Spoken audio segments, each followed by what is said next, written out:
Welcome to Run a Damn Kitchen. I'm Michael Severe. It is a Hurrdat Media podcast. This is a very special episode. Two of my favorite people, at least here in Omaha, will be joining us.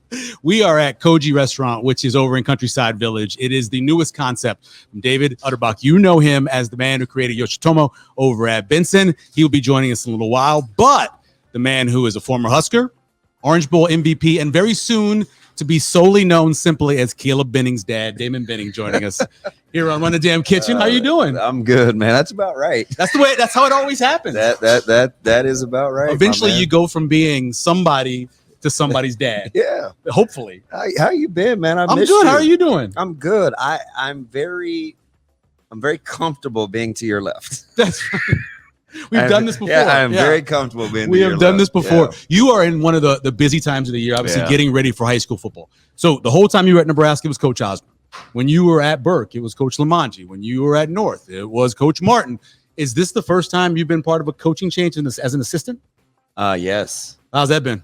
It's been great just because you referenced Coach Lamanji, and so he hired me at Burke as his first hire in 2005, and so coming back with and to him has been fantastic. We're in a fortunate place, man. It's like you don't lose a guy like Coach Frank retiring as a state championship caliber coach and seldom get another one. Yeah. And so, at Omaha West Side, we're extremely fortunate, and Coach Lamanji is loving life, and we love him. That's awesome. It really is pretty cool. And it's convenient because it's right across the street from Koji, which is perfect. You can run back over to practice. Oh, yeah. It makes it really easy overall. You are a lover of sushi.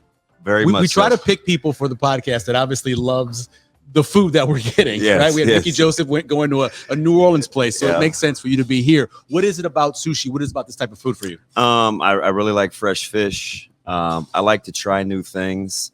And I'm a big wasabi guy, so it's light. It's typically healthy.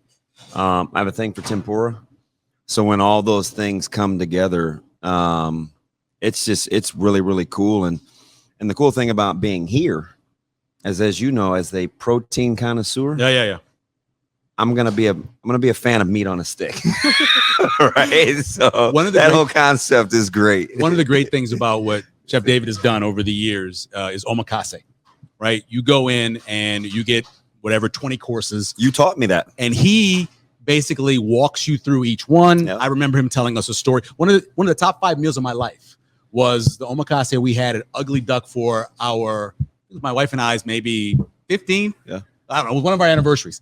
And it was amazing. I remember more about the dish than I remember about the anniversary day. But anyway, he told us this story about how there was this particular pond or body of water with a certain kind of fish, and they fed it tangerine peels. That was it. They had to figure out, and that's why it had the flavor. Or he told us about the depth of the water and how fatty the fish was because it had to stay warm. I mean, it's amazing to be able to listen to somebody who knows their meals, knows their food, and can tell you all about it. Yeah, it's been pretty eye-opening for me. I've always considered myself a air quote foodie, but not until the last, well, really since being around you so much, right? Where I'd say the last 3 or 4 years where I get into like cuts of meat or where the fish comes from or how it's prepared. And I finally learned to Google as opposed to calling and asking you every 5 minutes or texting about a certain dish. Right. TikTok has been great. TikTok is very helpful with recipes. I get a ton of recipes. So I'm pretty excited. Being in Omaha, it's such a good food city. It's become incredible. It is. It's unbelievable. If we're going out to eat, it takes me probably 3 or 4 hours to decide. Yeah. Where do you want to go? Where do you want to go? Hey, remember when you told me about it? Yeah. You talked about Yoshitomo earlier. I remember spending my 46th birthday there. And sat there for quite a long time. Oh, you can. Definitely. You can sit there for a long time. It was fantastic. 2 things I know about Chef David. Loves to travel and has a sharper knife than we do. Yeah. Let's bring him in. Come on over. Obviously, Yoshitomo, we've told you about. This is Koji now. Welcome. We appreciate it. Welcome to the Run the Damn Kitchen. Thanks for having me. We appreciate you taking the time. So a second location. That's ballsy, man. Yeah. You know how that is to separate yourself from your baby. How are you doing it? Opening night, for sure, I was like, I have made a big mistake. Running one kitchen is a challenge on its own for sure. But running 2 kitchens where you're the chef is it's a whole new level. You know, I spend most of my time just driving back and forth across Omaha, like, you know, putting out a fire, you know, in each of the locations. But it's getting better. And life is starting to smooth out now. Everyone's fitting into their roles. We're starting to learn the personality of the space in the building, and it's making a lot more sense. So it's good, getting better. Yeah, for sure. How cool is it that, you know, guys that are as high a caliber as yourself are sometimes afraid to replicate? How easy is it that you're doing something different than what you're doing at Yoshitomo to like kind of lighten the burden of, I don't know if we can recreate this exact same thing? That was actually the big problem at Yoshitomo, and why we probably won't have another one is, you know, it's my name on the door. So when something goes wrong, you know, people are like, I know exactly who did it. Yeah. Yoshitomo did it. Right? Yeah. You know, and so even if you're not there. Right. Exactly. Right. You know, they know who to ask for. They know the owner. Yeah. And so with the new location, you know, if my name's not on the door, don't expect me to be here. It's Koji. Yeah. Koji did it. That's my son. Yeah, right. He's 7. Yeah. You know? being attached to James Beard nominations and that association alone probably doesn't help, man. That is pressure being known as one of the best. The expectations much higher for sure. Yeah. And here, you know, it would have been pretty easy for us to just maybe do a lot of the same exact food that we did at the first restaurant, but that's kind of boring. And financially, you know, all it does is kind of cannibalize my own business. Yeah. It really just splits up, you know, the business I'm already getting. And I've always been about bringing new cuisines to the city. You know, Yakatori is one of my favorite foods on the planet. Anytime I go to any city, I'm looking for the Yakatori spot. Yeah. And it's so rare that you never find them. And I've been thinking about this for about a decade. I've had people sign on and then sign off. People commit, decommit. I don't even know how to make Yakatori. So even that was like a challenge on its own, because it's a skill set. What's the temperature that you're cooking at, roughly? And is it cold? 500, 600 degrees. Yeah. What's the fire source? It's a Japanese binchotan coal. Okay. So it can be a couple different types of wood, but it's charcoal unlike any charcoal you've ever seen. That's burning hot. Yeah, it's maybe close to, you know, cowboy briquettes, but it's so clean that there's no smoke. And so when you cook Yakatori, if you cook barbecue, what you want is you want that wood to smoke and flavor the meat, right? That's what you're looking for. Everyone has a blend of their own woods. They want that wood flavor. But for Yakatori, you want pure chicken flavor. And so the binchotan burns so hot and so clean, the only smoke that you get is the fat dripping off of the chicken onto the coals, creating chicken flavored smoke, and then smoking the chicken in its own flavor, really. And so you get just pure chicken flavor. So is the literal translation meat on a stick? Is it protein on a stick? Because you do so many things here. Yeah. Yakatori is kind of it literally translates to like chicken. Okay. You know, but you also have octopus on it. Yeah. They have everything. Yeah. Yaki is fire to cook. Tori is chicken. Okay. But it's a catch-all term. You know, it's kind of like a Philly cheesesteak. Philly cheesesteak can have any bunch of different ingredients. Yeah, it could be but chicken, it's a catch-all. It could be pork, right. In Japan, Yakatori is the same way. It's a catch-all.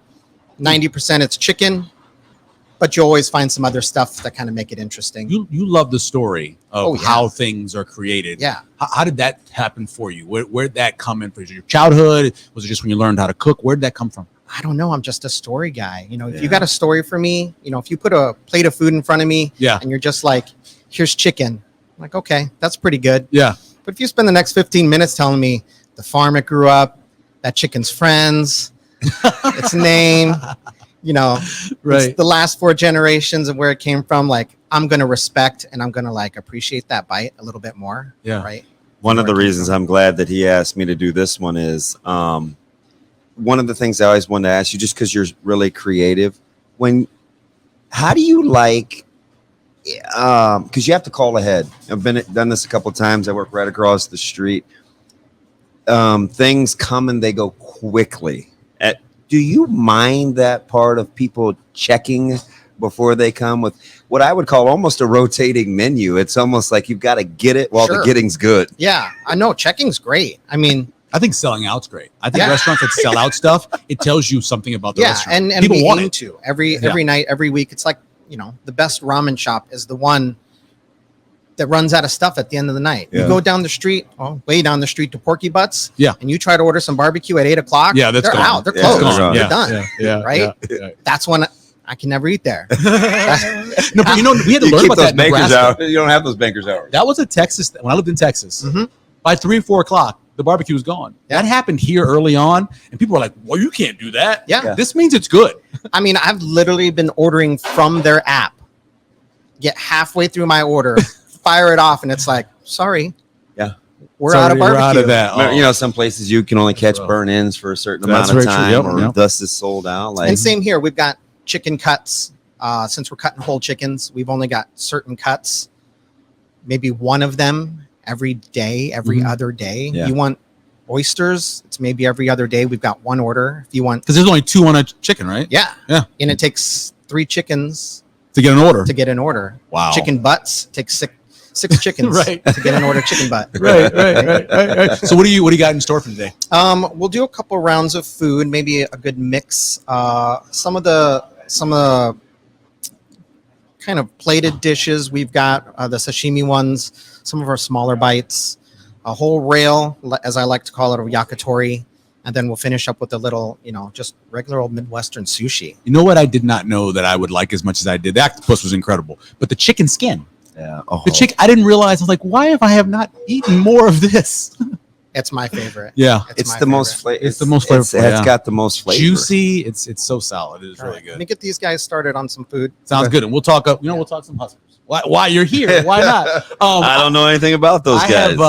Obviously you do this every day. Yeah. 24 hours a week if you include the crossover. I know there's a lot of hope for the team this year. You got new coaches. You got all these transfers coming in. You got a brand new quarterback. You're probably going to have a brand new running back as a starter. Do you have a feel? Do you have a feel of what to expect when they in Ireland not too long? I really don't. I think I'm trying to brace myself to expect the unexpected. And I know that kind of sounds like it's not a negative connotation, because what I think people expect is if it's been anything like the last 4 years, it's not going to be very good. Right. But there is, and you've done this a long time, this seems to be this year more than any, like a sliver of optimism. Oh yeah. More towards like, and it's things that I don't like to talk about. The schedule. Right. Yeah. Games you're supposed to win. Everybody says that about all the things that I don't like to talk about, like as a coach. What about culture? Talk some culture. Let's get that going. But have you noticed? I don't know if it's intentional or not. We've rarely heard that word. Yeah. And I don't know if it's by design, where you huddle the guys up and say, you know what, we're not going to use culture and chemistry. It's almost never talked about. Right. But I think this is one of those years where it's equally as important for the staff as much as it is the team. So the other C word I think they need to use is cohesive. Yeah. How cohesive is it going to look? Right. Because you've obviously done this as an assistant coach and as a head coach. You have to learn, I guess it's a little bit like a marriage, right? Or even a family. You have to know which sister you can go to with what. You have to know which brother is going to be able to handle what. That's a coaching staff. Yeah, that's a fantastic analogy, because it can be kind of touchy at times. And, with siblings, you can't take it personal. Yeah, right. Right. At some point, you're going to come out of the other end, and it may not always be rainbows and butterflies, but if you have a common vision, like in a family, hey, we're going to love one another. We support one another through thick and thin. If you're like that as a staff and a cohesive unit, you have each other's backs. Ultimately, it should work out. So the big debate that was going on the week we taped this was, is it the Oklahoma game's the biggest game? Is it the Northwestern opening game the biggest game? We'll get to that in a second. Chef brought over some food, and we'll get to answer that question about which one's most important / biggest. I think those are two different things. But what do you have here, Chef? Okay. First up, on your left. And let me check Cam. Can we see this on the camera, or we had to move this somewhere? Where'd he go? He's out of here. I'm just gonna put it right here. I'm gonna put it right here. Delicious. This is Ranza, not Runza. Ranza. Okay. Spell that for us. Ranza. Okay. This is like McDonald's. Okay, yeah, I got it. That's right. I got it. Yeah. It's a Runza, man. It's just the cheese Runza inside of a bao bun. Go ahead, Damon. No, go ahead, Damon. You don't get more Nebraska. Yeah, I love bao. Yeah. So we've got. Is this ground beef? Yep, ground beef, cabbage, a slice of American cheese. Look at you. That's it. All right. We can be fancy. We don't have to be fancy. As a cheese connoisseur, how good is the cheese? I know. It's funny how much is we grew up. You're not a cheese guy. I think you grew up. I like it. It's something I don't have to have. But you grew up in a family. I'm assuming. Mom was from the South. You had cabbage occasionally. I had a ton of cabbage growing up, and I've had more different cabbages now because of ketos and those kind of things. That's what I really think. I love that crunch still in there. Yeah. So is it? Do you just? How do you cook the cabbage? We make just a straight up beer rock. Right. Brown some beef, throw some shredded cabbage in there, mix it all up, melt some American cheese in. You homemade bun? No. It is so soft. Those buns are so hard to make. So they come cooked, they come frozen, and then we steam them to order. Okay. Yeah. But that is the you're gonna laugh, but you know me. The cheese is fantastic. You know what it tastes like to me? Like cheeseburger, hamburger, Yeah, it is so good. And I finally did. I hadn't had a ton of cabbage early, and then I just got it. It does still have a crunch. It changes the texture. He mentioned TikTok earlier. This is one of the things, not the way you're making it, but on TikTok now, everybody's making Big Mac something, right? And it's like Big Mac Sloppy Joes or Big Mac tacos or whatever. It's got a little bit of that. Yeah, my wife made like a Big Mac like taco salad the other day. Yeah. Very keto friendly. Good. It was good. People love that right now. What else you got? Well, I know what this is. Yeah. This is the second best dish on the planet. I'm in agreement. This is incredible. It's unbelievable. Yeah, and we order 3 or 4 of these orders, and it's obviously it's worth the money that you pay for it to get it. It's the Wagyu beef and is butter on top. Butter. Tell me about that, chef. So it's Wagyu beef, sea urchin butter, and just a little bit of our special like sushi soy. Is it the most popular thing? Or? Oh yeah, we sell as much beef in both of our restaurants as we do tuna. Really? Yeah. So we sell the same amount of tuna as we do beef. That's and incredible. we sell it in little 1 ounce orders. Where'd you get the idea for it? For me, this item started out in the omakase room. Okay. And so, for me, omakase, you say it's so much more fancy than me. Japanese. You're so much fancier about it. Omakase in the core and the heart of it is about serving what's local, and serving food that's calibrated to the local taste. And for me, what's more local? Me bringing in tuna from Tokyo, or me serving you beef from a couple of hours away. Right. So sushi can be anything. Sushi is a regional food. It morphs and it changes depending upon where you are. And only when it left Japan did it become ethnic food. And then all of a sudden everyone else had an idea of what it's supposed to be. It's like barbecue, right? Barbecue may be the closest thing that we have in the United States to like craftsman sushi or yakitori or ramen. It's regional. It's set to the local taste. If you prescribe to one or the other, you're vinegar based, you're sugar based, you're honey. And the other ones are garbage. Right, exactly. I do it this way. Yeah. Right. If you think of sushi like barbecue, you're going to get it. And so for me, how do I bring our local terroir, right, to omakase, to sushi? Beef. It works really well. It's got kind of the same fattiness as a really good tuna. And then can't go wrong with some butter. I love the evolution of what's happened in restaurants. There was that period in the 90s was a lot of family style, like big groupings of stuff. Everybody shared it. And then we went to small plates. Now we're one bites. Yeah. Why do you think one bite kinds of food have become so popular? I mean, the reason why I do these restaurants is it's kind of the way that as I get older, you know, that's the way me and my wife want to eat. Mm-hmm. Right. And so like we'd all do that thing where you're like, which cheeseburger do you want? I want this one. Yeah.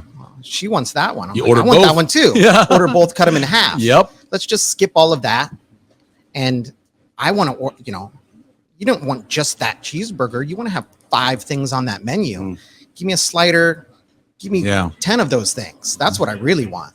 I don't want to commit to like one thing. 'Cause if you don't like it, you know, you're stuck. So for me, it was more about, I feel like that's a really fun way to eat. Mm-hmm. And it gives you a chance. If somebody doesn't like something, then maybe that's just a one-off. Whereas in another restaurant, if you don't like that one thing, you might never come back. Right. You're like, that place was garbage. Yeah. Right. Right. Yeah. That's got to be the toughest thing about doing what you do. You have so many places where people can give their opinion on your food. And sometimes people can be really mean about it. And that one review can get out there and be all over the place. How do you handle it, Jeff? I ignore it and I don't negotiate with terrorists. Yeah. You can say whatever USA, you want. we don't negotiate with chairs. Yeah. You know, we'll get a negative review about having to wait in line for the bathroom, about there being no parking, just things out of your control. It rained and we got wet on the way there. Sorry to laugh. That's ridiculous. You just can't. Everybody has an opinion. Yeah. None of them are good. Yeah. To say it nicely. Yeah, I understand. Tell me about this. Next up, we've got hamapon. So hamapon, it's kind of a play on a sort of new sushi restaurant mainstay. So almost in every sushi bar you go to, there'll usually be a hamachi jalapeno ponzu dish. It's kind of ubiquitous. It's everywhere. This was kind of our take on it. And so we've got some orange supremes, which is just a fancy way for saying we cut the peel and the pith out of an orange. It's got hamachi. It's got some serranos. There's a kind of a gold flying fish roe on it. And then the sauce is it's a warm crab brown butter ponzu. So we took crab fat. We took ponzu. You love crab fat, man. You love crab fat. Once I discovered that, I know you. It's all over the place. It is. It's like a secret weapon. Yeah. And you know, it's warm. It's got brown butter in it. That's if you don't know how to make something taste good, use brown butter. Try the orange first. How different? So I'm going to give you an example. So you go to Hawaii and you go to one of the shrimp trucks there, and it's incredible. And then somebody tries to recreate it in this country, and it's not as good, or in the mainland, it's not as good. How different is what we have here compared to when you go to Japan? It's pretty different. You know, the fish sourcing's different for the most part. Like butter. Yeah, everyone loves butter. Wow. It's cheat code. It's the cheat code of cooking. The supply chain for sushi in the United States is very small. There's only a handful of companies that really bring all the fish in and supply a majority of those restaurants. And there's only a handful that actually get fish from outside that supply chain. So, you know, for me, it's always funny. Guests will always have this opinion like, this restaurant in town, this sushi restaurant is much better than this other one. Fact is, all of that fish came off the same truck. Right. The same semi drove, you know, from one restaurant to the other one. Same tuna came off the same boat. The same salmon came out of the same box. So there really isn't much actual difference between the two. It's what you do with it, I suppose. Yeah. You know, whereas in Japan, there's just a lot more ways and places to get fish, and also that seafood, those markets are just so much closer. We rely on middlemen to bring the fish to us and choose the fish, pick out the right stuff, make sure it's prepared and ready to go for when we receive it. Whereas over there, you're just getting a lot maybe closer to the source, and you have a lot more of a variety in price points and quality levels. If you love it though, Right. you should go. Oh, absolutely. Absolutely. There's just nothing like it. Yeah. And you will give private tours.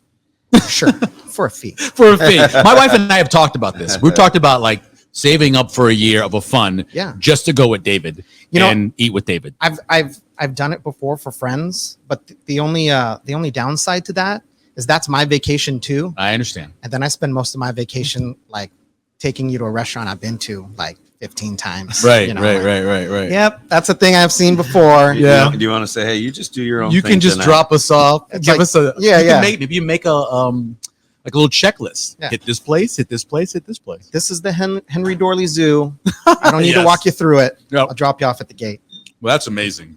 That's unbelievable. And the fish is, I mean, it just tastes so light. fresh. Yeah. Yeah. Yeah. Yep. Yeah. Yep. Well, that's awesome. We stopped with the Huskers. So this is my thing. I think the biggest game of the season is different than the most important game. The most important game, I do believe, is Northwestern, because if you lose it, much like last year, I don't know how you turn stuff around or whatever else. Biggest game is based on the reward. You beat Oklahoma, all of a sudden, no matter if they're better or worse than they are, and they'll probably will be worse than they were last year. You win that game, all of a sudden people are like, "Ooh, look at Nebraska! Yeah, look at Nebraska! Nebraska's back!" kind of thing. You agree with that? I kind of do. And it's the reason why I think you're right, and I'm not even sure it's debatable, right? Especially the way you framed it.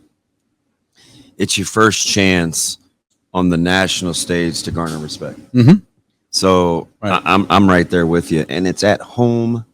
You played them last year very well, better than a lot of teams did. And I'm not sure that they're better than a year ago. They're not. The question is Nebraska right, in terms of how they play. One of the things we were worried about last year with Oklahoma, Nebraska going there, was their pass rush.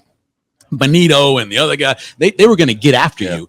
Those guys are gone to the NFL. Yeah. They're still undersized in their secondary. They're still a team that they lost guys that transferred. A bunch of guys left and went to USC. Yeah. They're in a situation now where they're almost like Nebraska, where they're going to have to count on guys that they didn't see last year. It'll be interesting whether you like a Grinch or Venables, right? Yeah. You know, so the concept will come into play. But I think with Nebraska and Venables' track record, Nebraska can get an idea of how he wants to play, probably more so than he can figure out how Nebraska wants to play. Now, where that game falls in the schedule, you're obviously going to have game tape. Yeah. But if you're just asking me at first blush right now, I think you're spot on. How fast do you think, in terms of pace, Nebraska goes with Coach Whipple as the offensive coordinator? I don't think it will be as fast. I think that's a team that wants to snap the ball with about 8 or 9 seconds left on the play clock, as opposed to that's Big Ten style, by the way, 16, 17 seconds on the play clock. Because I think at the end of the day, it's going to be a team that averages around 68, 69 snaps a game. Yeah, that's about right. So, I mean, I don't. It's not going to be neck break speed, and I don't think that's the way that they want to play. They'll be underneath center a fair amount more, so I think it'll just naturally. A lot of play action, right? He loves play action. Most of those deep shots will come off of that run action. It was funny because you were with me when you were asking me the offenses that I like, that I want to style Nebraska after. And remember, I said Georgia, and people thought that was interesting because it's not like there is some explosive offense, but they were very efficient with chunk plays in the passing game, and it mostly came off of run action. And I think that's how Nebraska is going to have to be able to do it. I don't know if they'll just be able to outright pass pro and take their shots. I think it will have to come off some nuanced looks, and it's the first thing that came to mind. Yeah, it's funny because people talked about Coastal last year and Wake Forest and that walking the dog stuff. This is more traditional. Your quarterback has got to read. He's got to make the throws. He's got to be precise. Yeah. And if he is, you're going to have a good offense. And you're rolling the day, because I think you're spot on, and I think that's why Thompson and Purdy have separated themselves as quick as they have. Thompson's seen more. He's more experienced. He does things as a more mature veteran quarterback that Purdy doesn't. And that's what this offense is going to call for. All right, Damon, this is what we came for. Chef, what we got? Favorite skin. Oh, so chicken skin. We pull all the skins off the chickens. We blanch them just slightly to kind of soften them up and get a little bit of that excess fat off.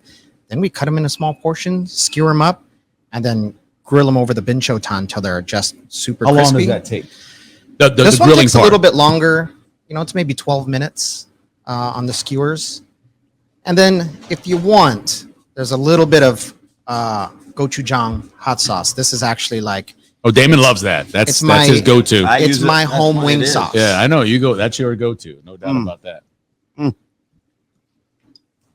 It's funny. It tastes like nothing. It's not like other things. This is incredible. Yeah. Well, you know what? One of the things that this happens a lot of houses now. People use the air fryer because it's fast and you can move it off to the side. Yeah. And there's something that air fryer does to the skin of chicken. It reminds me a little bit of this because you can turn it up to 400. It's going to cook it fast. It's not going to put the oil on it. Right. It reminds me a little bit, but the thing that more than anything else is you're right. It doesn't have overly smoky flavor. No, it doesn't. And that that crispiness of that skin, you know, a lot of times when you're eating chicken with the skin on, like that's the best part. Yeah. You know, you get a drumstick or something. Like, that's what I want. I want that skin to get crispy. Yeah. There's nothing worse than that, like kind of chewy, floppy, chewy chicken skin. Yeah. You know what this reminds me of, DB? One of my projects I did in college was about African-American food in the South and how the slaves took things that no one else wanted and made great things out of it. This is something that reminds me of that. Like taking chitlins and making chitlins, but taking the skin that somebody might just throw away and making something delicious like that. That's the ultimate American creativity. Yeah, absolutely. And this is close. I may take this over the beef. Really? It's close. I like this a lot. But the Wagyu beef is that thing is, and you know me, I'm that is really good. I'm team beef, but the flavor is fantastic. Just a slight char. Which one's the most popular? Among the restaurant guests. Always chicken breast, or the thigh and onion, but definitely chicken breast. It's just the one that like everyone's. It's not the weird one, right? Right. Like, that's true. Heart, the liver, that's true. Whatever.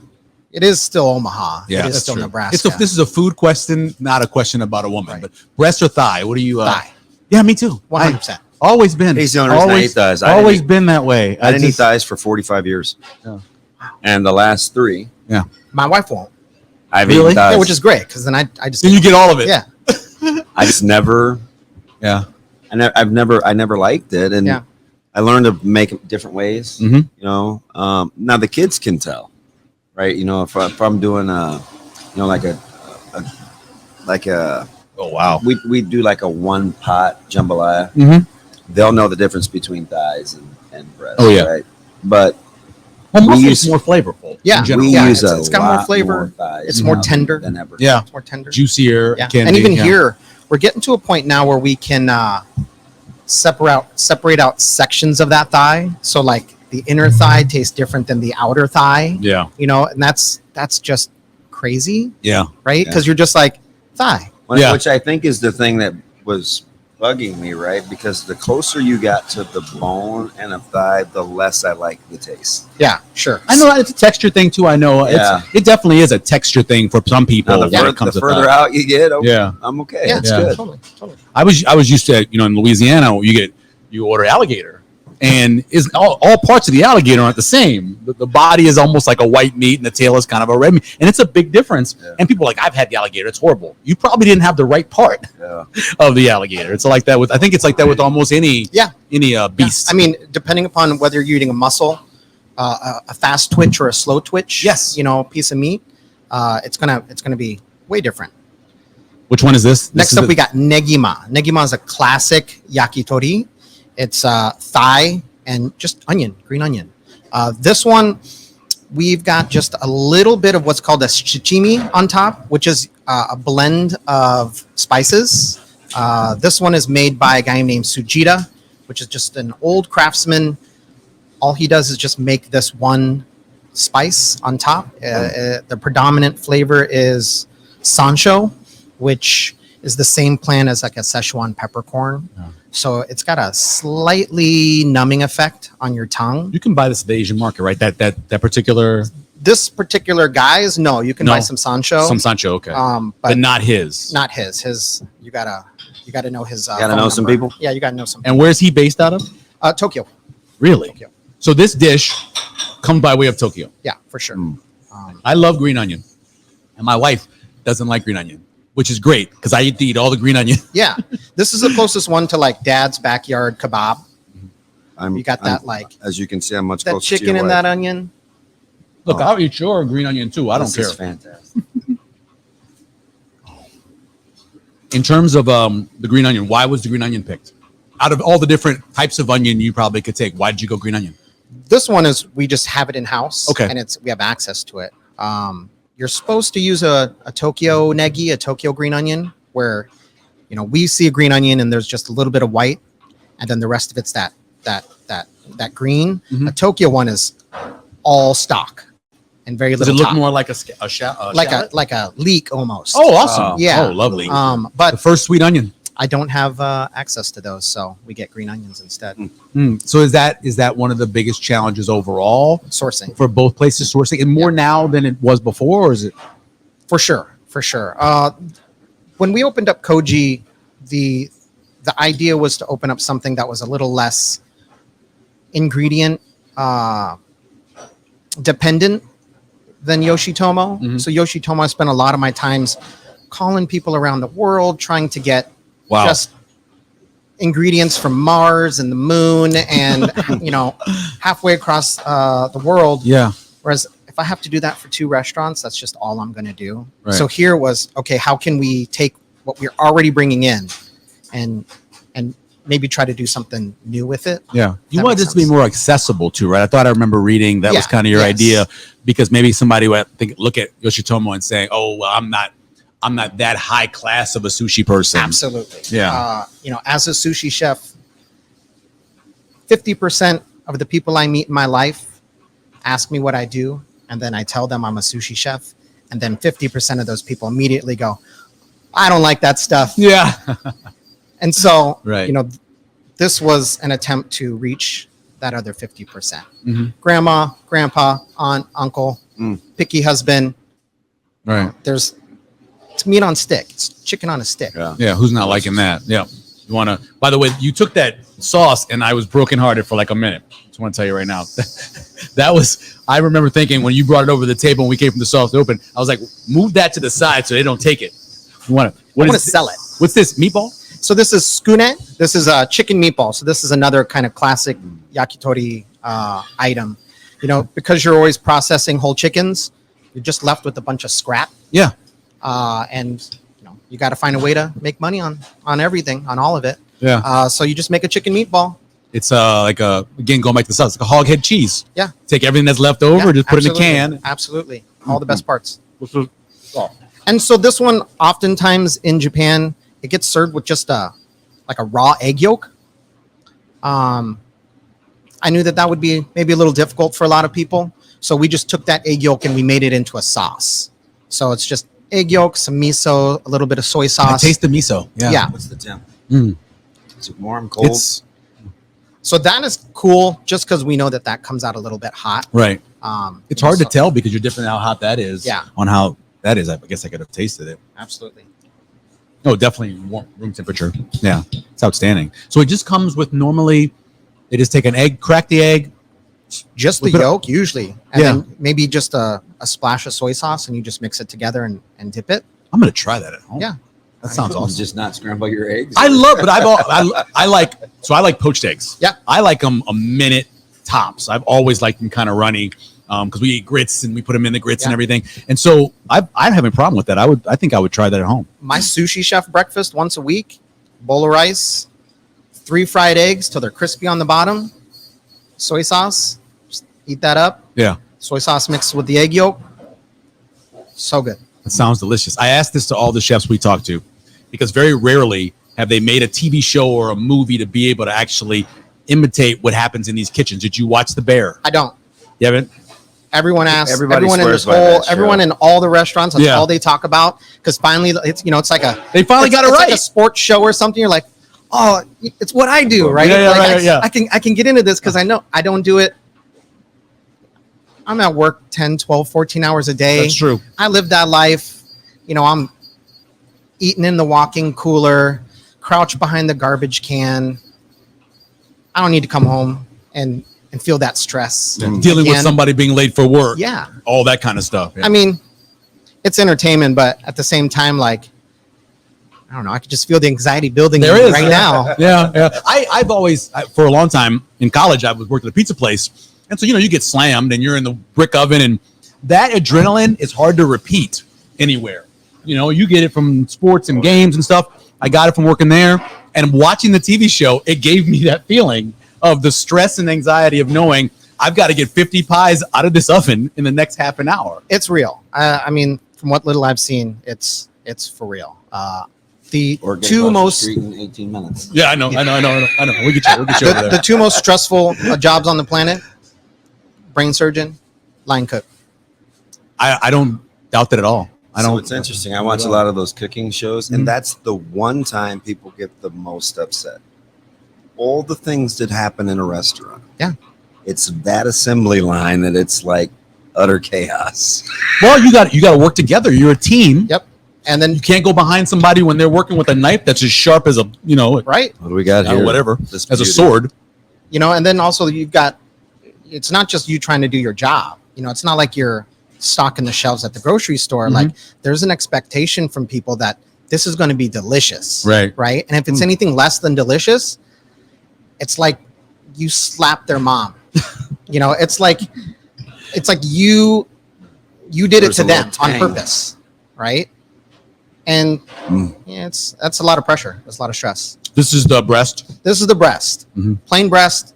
On top is a little bit of a yuzu kosho, which is it's a condiment, and it's made by taking citrus peels and hot peppers, mixing them with some salt, and letting them ferment. Yeah. So this one's made with a yuzu citrus and a little bit of Japanese sancho pepper. Actually, the same pepper that got dried out in the last one is used to make this.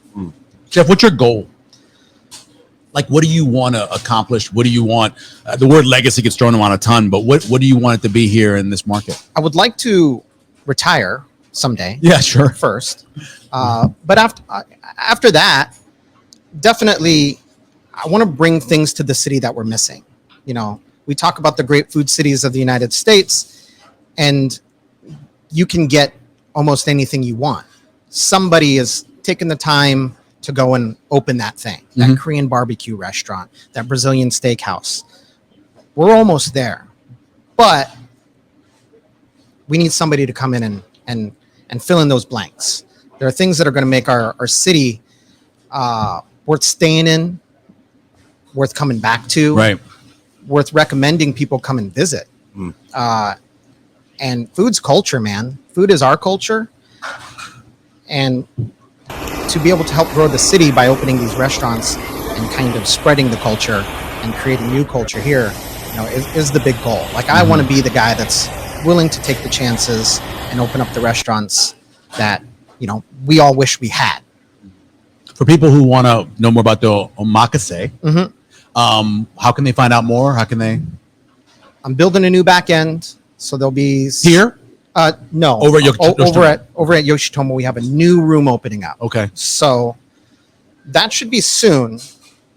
But until then, if you just follow all those Yoshitomo social media links, right? Click like and subscribe, all that jazz. Yeah, that's how you get there. And you're obviously paying for the amazing dishes, but you're paying for your personal stories about the dishes. What I like about that omakase experience is, you go to any other restaurant. Say that right. Yeah, I've said it wrong forever.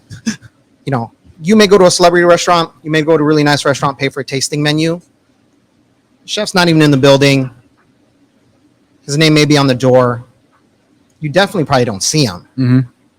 When you come to mine, it's me and you, 2.5 hours. Whatever you want.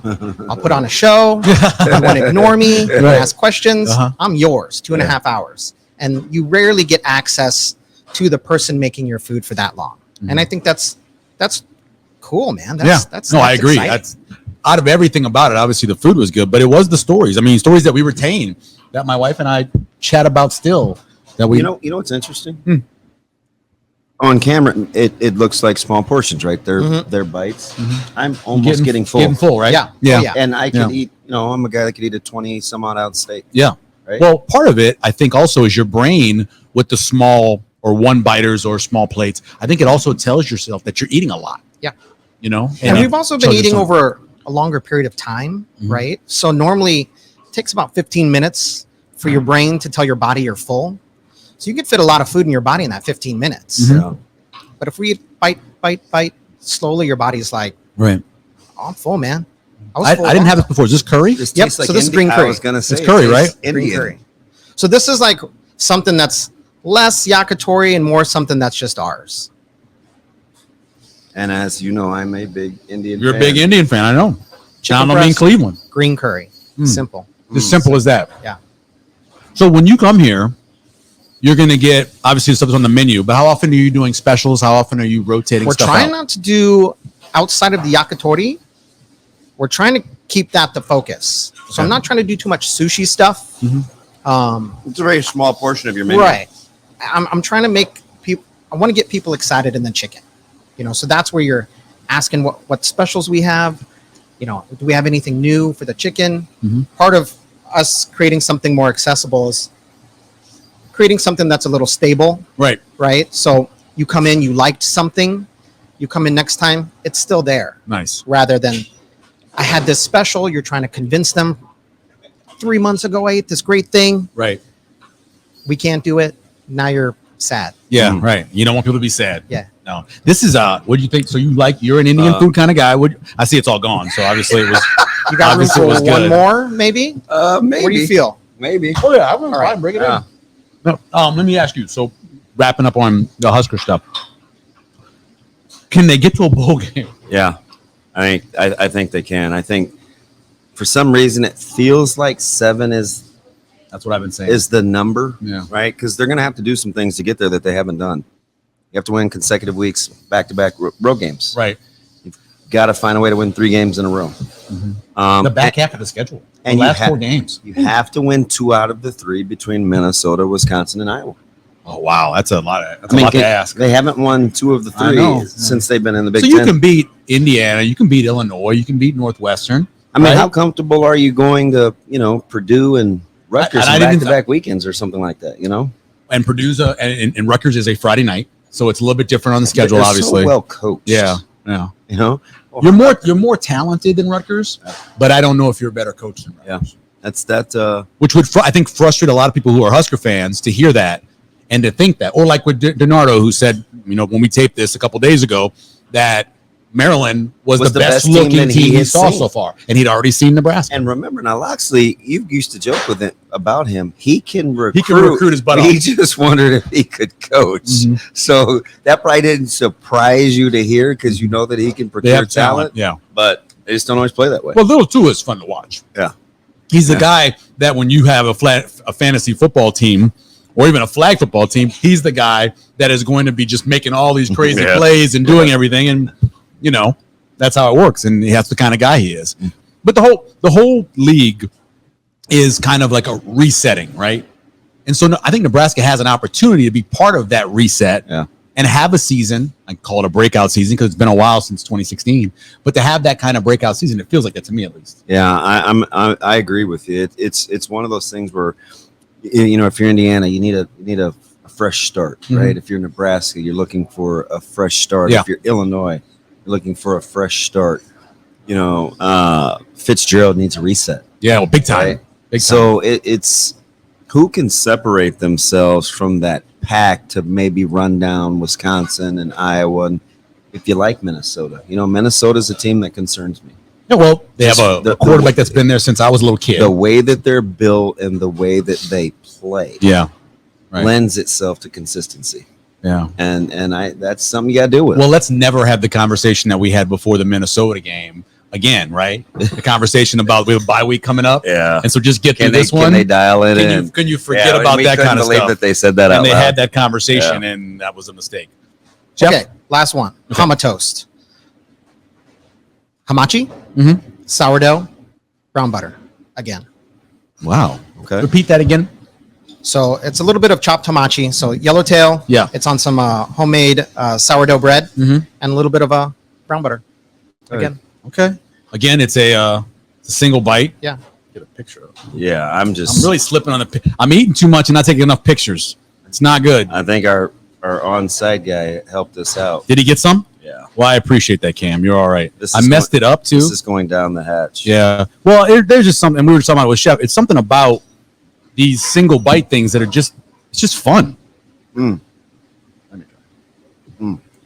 So this one is essentially like a bite of sushi just replace the ingredients, so like you've got the fish on top, you've got your starch instead of rice. We've replaced that with bread. Right. Sushi rice is sour. It's a sourdough. And then for the soy sauce component, we just made the soy sauce and brown butter.